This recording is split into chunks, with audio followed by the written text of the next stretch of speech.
श्री शिवाय नमस्तुभ्यम। गुरुजी पंडित जी प्रदीप मिश्रा जी का अभी हाल ही बताया गया बिल्कुल नया उपाय है। जी हाँ, और ये बिल्कुल नया उपाय आपको करना है इसी वैशाख के महीने में। जी हाँ, और गुरुजी ने कहा है सभी को, चाहे आपकी मनोकामना कोई मनोकामना से करो चाहे नहीं करो, यानी कि ये जो उपाय है गुरुजी ने बताया, इस उपाय गुरुजी ने कहा है संतान प्राप्ति के लिए कर सकते हैं, रोग मुक्ति के लिए कर सकते हैं और किसी मनोकामना के लिए कर सकते हैं, तरक्की के लिए कर सकते हैं, उन्नति के लिए कर सकते हैं। जी हाँ, एक ही उपाय है और अनेक फ़ायदे हैं। अगर आपकी कोई मनोकामना नहीं भी हो तब भी आपको अपने घर में यह उपाय करना है। जी हाँ, ये सप्त तीर्थ का अनुष्ठान है जो वैशाख के माह में 7 दिन तक किया जाता है। जी हाँ, यानी 7 दिन लगातार किया जाता है। और इस उपाय को करने के लिए आपको 7 शिवालय जाना रहता है, यानी कि एक ही शिवालय में 7 दिन तक नहीं होता है, आपको 7 शिवालय जाना है। और बहुत सरल सा उपाय है, कोई कठिन उपाय नहीं है, सरल उपाय है। इसे कहा जाता है सप्त तीर्थ का अनुष्ठान, जो कि वैशाख के महीने में 7 दिन किया जाता है अपने घर पे। जी हाँ, चलिए वीडियो की शुरुआत करते हैं। स्वागत है मोदिती ऑफिशियल चैनल पर। अगर आप लोगों ने अभी तक चैनल को सब्सक्राइब नहीं कर रखा है तो प्लीज़ चैनल को सब्सक्राइब कीजिएगा और कमेंट में श्री शिवाय नमस्तुभ्यम हर हर महादेव अवश्य लिखिएगा। तो ये जो उपाय है बहुत ही स्पेशल उपाय है वैशाख के माह का, क्योंकि वैशाख के माह में ही किया जाता है। जी हाँ, और बिल्कुल नया उपाय है, ध्यान सुनिएगा और ज़रूर कीजिएगा। जी हाँ, क्या करेंगे देखिए, सबसे पहले इस उपाय को करना कब है ये समझिए। इस उपाय को 7 दिन तक लगातार करना है, 7 दिन तक लगातार करना है। और यह उपाय जो पूरा होगा वह होगा प्रदोष के दिन पूरा, यानी प्रदोष से 7 दिन पहले से इस उपाय की शुरुआत आपको करना है। तो इस बार आपको इस माह में 19 अप्रैल से इस उपाय की शुरुआत करना है। 19 तारीख से उपाय की शुरुआत करेंगे। जी हाँ, क्योंकि जो प्रदोष आ रही है वह प्रदोष है 25 अप्रैल को यह उपाय पूरा हो जाएगा, क्योंकि 25 अप्रैल को है वैशाख माह की प्रदोष तिथि। बहुत सरल सा उपाय है, कोई भी मनोकामना हो अवश्य कीजिएगा। क्या करेंगे देखिए, इस उपाय को करने के लिए आपको लाना है एक माटी का कलश, माटी का कलश, माटी का मटका, माटी की मटकी, जो भी आप ले सकते हैं ले आइएगा। जी हाँ, नहीं लेके आइएगा, ठीक है। छोटा कलश 10 रुपये का, 20 रुपये का आपको माटी का मिल जाएगा, मिट्टी का मिल जाएगा। और मटकी लाएंगे तो 70 रुपये 60 रुपये की आपको मिल जाएगी। एक मटकी लेकर आइए, उस मटकी को आपको भर कर रखना है अपने घर के रसोई में। जी हाँ, रसोई घर में भर के रख दीजिएगा।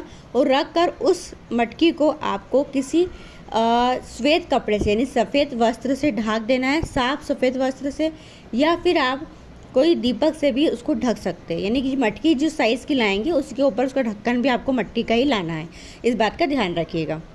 जी हाँ, क्या करेंगे, 19 अप्रैल के दिन आपको उस कलश को भर के रखना है अपने 19 अप्रैल को नहीं, आपको भर के रखना पड़ेगा 18 अप्रैल को। जी हाँ, 18 अप्रैल को भर के रखोगे तो 19 अप्रैल से उपाय की शुरुआत कर सकोगे। जी हाँ, तो 18 अप्रैल को भर के रख दीजिएगा। और उसी के कलश के पास में एक कटोरी में, एक पात्र में एक बेलपत्री और एक समीपत्र को रख दीजिएगा, ठीक है। 19 अप्रैल से इस उपाय की शुरुआत करेंगे। क्या करेंगे, सुबह उठेंगे, स्नान करेंगे, जो माटी के बर्तन में आपने जल भरा है उसको तांबे के कलश में भर लीजिएगा। 1 लोटा जल लीजिएगा, एक बेलपत्री और एक समीपत्र लेकर आपको जाना है शिवालय। जी हाँ, ये पहला दिन है, 19 तारीख का पहला दिन है।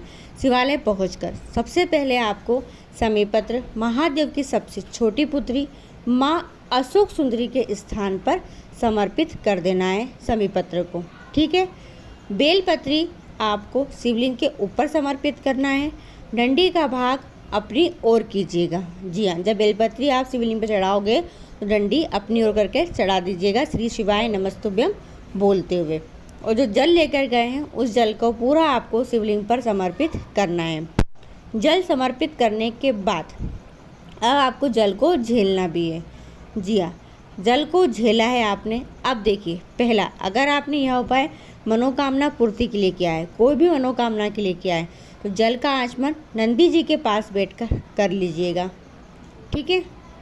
दूसरा, यह उपाय अगर आपने संतान प्राप्ति के लिए किया है, जी हाँ, संतान प्राप्ति के लिए कर रहे हैं, तो जल का आचमन पति और पत्नी दोनों को नंदी जी के पास बैठकर करना है।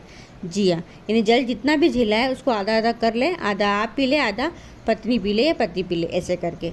अगर आप अकेले गए हैं उपाय करने, पति आपके साथ नहीं गए हैं, तो उनका जल का भाग घर लाएं, घर लाकर उनको पिला दे। पर पति और पत्नी दोनों को ही उस जल का आचमन करना है श्री शिवाय नमस्तुभ्यम बोलते हुए, या फिर ओम नमः शिवाय, या फिर नमः शिवाय ओम, जो भी मंत्र आपको आता है उस मंत्र का उच्चारण करते हुए जल का आचमन आपको कर लेना है।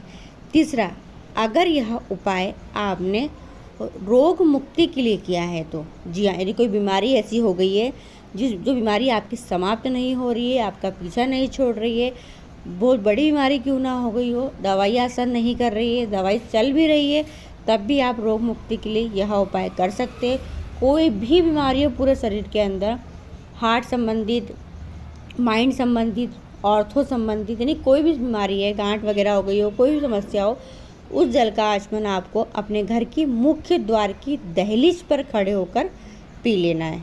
ठीक है, 3 तरीके से जल को पीना है। ध्यान रखिएगा, जब आप उपाय करो तो ऐसा नहीं कि अलग अलग मनोकामना के लिए एक उपाय कर रहे हैं, नहीं। अगर आप मनोकामना के लिए कर रहे हो तो एक ही बार में मनोकामना, एक ही मनोकामना होना चाहिए।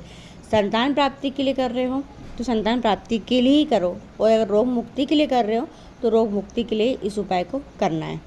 ठीक है, यानी पहले दिन आपने ऐसा किया है, अगले दिन, दूसरे दिन फिर आप क्या करोगे, जल को भर के रख दिया है आपने, एक बेलपत्री, एक समीपत्र उसी कलश के पास में रख देना है। उस जल में से जल को पीना नहीं, हमें जल को झूठा नहीं करना है। नई मटकी लेके आना है, जी हाँ, नई मटकी लेके आना है, कोरी मटकी लाए, भर के रखे, और 7 दिन तक आपको उसी जल को केवल महादेव को चढ़ाना है। ये अनुष्ठान है एक तरीके का। ठीक है, दूसरे दिन फिर आपको क्या करना है, जल भरकर एक माटी के कलश को, तांबे के कलश में जल को भर लिया, बेलपत्री समीपत्र लेकर शिवालय गए। अब ध्यान रखिएगा, जब आप शिवालय जाएंगे तो आप जिस शिवालय पर पहले दिन गए थे वहाँ नहीं जाना है, आपको दूसरे दिन दूसरे शिवालय जाना है। जी हाँ, आप देखो, अगर आप जहाँ भी रहते, आजकल तो हर जगह शिवालय बन गए हैं, तो 7 शिवालय तो आपको आसानी से मिल जाएंगे। जी हाँ, तो दूसरे दिन दूसरे शिवालय जाना है। सेम वैसे ही समीपत्र माँ अशोक सुंदरी के स्थान पर, बेलपत्री शिवलिंग के ऊपर, और जल महादेव के शिवलिंग पर समर्पित कर देना है और जल को झेल लेना है। ठीक है, तीसरे दिन फिर जाएंगे, फिर आपको तीसरे शिवालय जाना है। अब आप विचार में मत बैठिए कि आप सोच रहे होंगे अरे आप 7 शिवालय कहाँ ढूंढने जाएंगे, मत घबराओ।